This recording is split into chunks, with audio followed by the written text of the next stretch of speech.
Corona काल के दौरान चंद्रशेखर आजाद पर दर्ज हुए मुकदमे की तारीख पर मुजफ्फरनगर एमपी एमएलए कोर्ट में पेश होने पहुंचे आजाद समाज पार्टी के अध्यक्ष और नगीना सांसद चंद्रशेखर आजाद ने कोर्ट में पेश होकर जमानत कराई। भीम आर्मी प्रमुख चंद्रशेखर आजाद ने अपने ऊपर हुए मुकदमे को फर्जी बताया और कहा कि सुप्रीम कोर्ट के आदेश पर सरकारों ने कोरोना काल के सभी मुकदमों को खत्म कर दिया था, लेकिन हमारी सरकार से वैचारिक लड़ाई है जिसे लड़ने का काम हम कर रहे हैं। दिल्ली जंतर मंतर पर जामियत उलेमाए हिंद और मुस्लिम पर्सनल लॉ बोर्ड के आह्वान पर वक्फ बिल के खिलाफ बड़ा प्रदर्शन चल रहा है। उन्होंने कहा कि आज यदि मेरी यहाँ पर तारीख ना होती तो मैं उन्हीं लोगों के बीच में होता। अब यहाँ से जब जाऊँगा तो उन्हीं के बीच में जाऊँगा, अपना समर्थन उनको दूंगा, क्योंकि उनके हक का डाका पड़ेगा तो वो अपनी लड़ाई लड़ने का काम करेगा। नगीना सांसद चंद्रशेखर आजाद ने संबल सीओ अनुज चौधरी को अपील करते हुए कहा कि वो किसी की सरकार की राजनीतिक साजिश का हिस्सा न बने, क्योंकि वो किसान परिवार से आते हैं। जिस दिन सरकार का मतलब निकल जाएगा, सरकार उन्हें दूध में मक्खी की तरह निकाल देगी और वो जनता की नज़रों में पार्टी बन जाएंगे। और जब दूसरी सरकार बदलेगी तो नेता उनके इस बयान को इस तरह से बढ़ावा दे रहे हैं, वो तो हट जाएंगे, दूसरे नेता आ जाएंगे। चंद्रशेखर आजाद ने कहा कि भारत एक धर्मनिरपेक्ष राष्ट्र है और भारतीय जनता पार्टी का भी नारा है सबका साथ सबका विकास। अब देखना होगा कि हम ध्यान रखेंगे कि सरकार अन्य धर्म के आयोजनों पर कितना बजट का हिस्सा खर्च करती है। उन्होंने कहा कि सदगुरु जगत गुरु संत रविदास जी की जयंती के अवसर पर कोई मदद सरकार में नहीं की, उस पर छुट्टी भी सरकार ने मेरे लड़ने के बाद रात को घोषित की।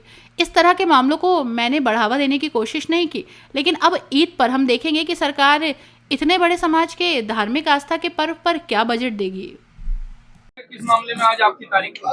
लेकिन मैं ये समझता हूँ कोरोना काल में जो मुकदमे दर्ज हुए वो सारे मुकदमे सुप्रीम कोर्ट के ऑर्डर पे सरकार ने कहा कि वापस लें।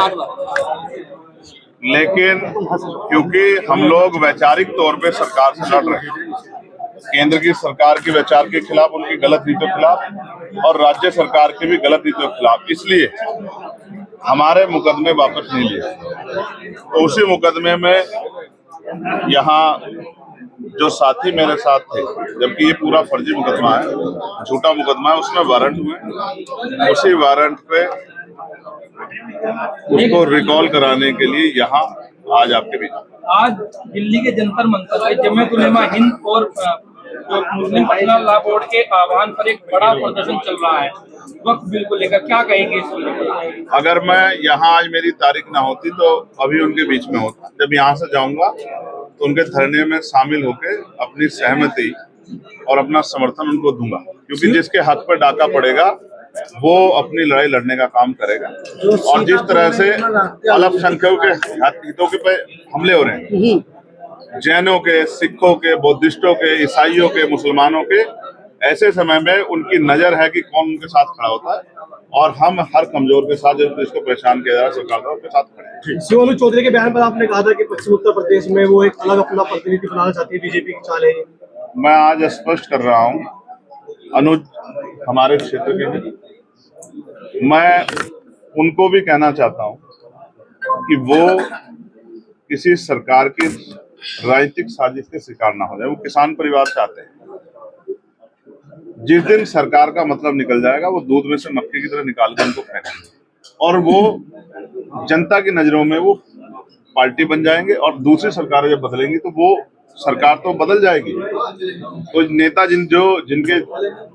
जो उनसे इस तरह के बयान या इनके बयान को जो इस तरह से जो है बढ़ावा दे रहे हैं, वो तो हट जाएंगे, कुर्सियों से दूसरे आ जाएंगे।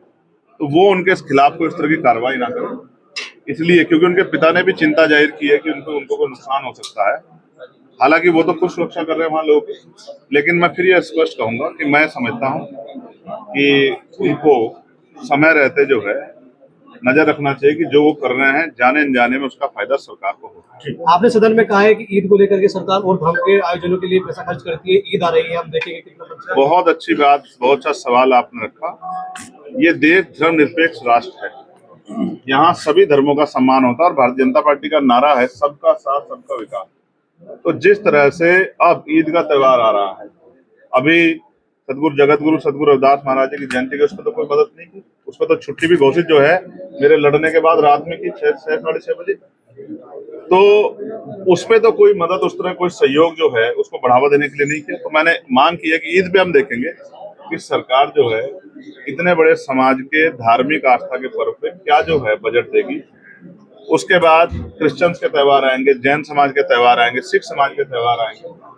जो जो त्यौहार आएंगे हम ध्यान रखेंगे कि बजट का कितना पैसा किस त्यौहार पे खर्च हो रहा है, क्या यहाँ सभी धर्मों का सम्मान हो रहा है, नहीं हो रहा है। मैं मुजफ्फरनगर के लिए एक बात कह दूं कि बुढ़ाना में एक घटना हुई थी, आपको याद है, और आज मुझे जानकारी मिली, सैकड़ों लोग आए हुए कि साहब हमारे ऊपर मुकदमे वापस लेने का पुलिस दबाव बना रही है। मैं पुलिस के अधिकारियों को कहूंगा कि ये व्यवहार उनका अच्छा नहीं। अगर वो इस तरह से लोगों को डराने का काम करेंगे तो फिर उनके खिलाफ भी एक बड़ा आंदोलन हम लोगों को जो है करना पड़ेगा, क्योंकि किसी को भी डराने का, धमकाने का, जोर जबरदस्ती करने का अधिकार संविधान किसी को नहीं देता। काशी राम जी के जन्म दिवस पर बहन जी ने मांग की है जातीय जनगणना हो, नहीं होनी चाहिए जातिगत जनगणना। और मैं तो माने और काशीराम साहब को भारत रत्न दिया जाए, क्योंकि वो रहबरों के सबसे बड़े नेताओं में से एक है। ऐसी मैं जो है मांग करता हूँ। आपको लगता है कि सरकार देगी? जैसे नहीं देगी तो जब हमारे आ जाएगी हम देंगे।